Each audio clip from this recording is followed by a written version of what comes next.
திருநெல்வேலி. தாமிரபரணி நதிக்கரையில் காலத்தை தாண்டி நிற்கும் ஒரு தெய்வீக அதிசயம்.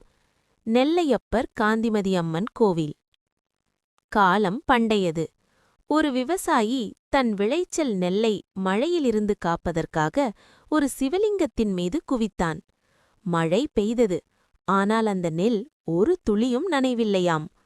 அந்த அதிசயமே நெல்லை காத்த அப்பர், நெல்லையப்பர் எனும் திருநாமமாக மாறியது. கோவிலுக்குள் நுழைந்தவுடன் கண்ணை கவரும் சங்கீத மண்டபம்.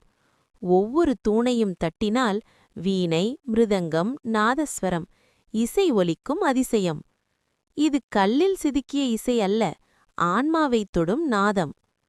ஒரு புறம் நெல்லையப்பர், அமைதியின் சின்னம்.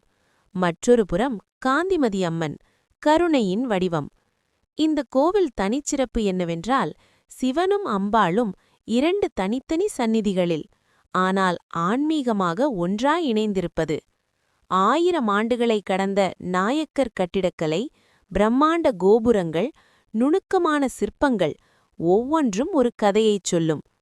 பிரதோஷம், சித்திரை திருவிழா, ஆணித் தேரோட்டம், நகரமே தெய்வீகமாக மாறும் நாட்கள். நெல்லையப்பர் கோவில் ஒரு வழிபாட்டுத் தலம் மட்டும் அல்ல, அது நம்பிக்கை, வரலாறு மற்றும் தமிழ் பண்பாட்டின் உயிர். நெல்லை காத்த இறைவன் நம் வாழ்வையும் காக்கட்டும்.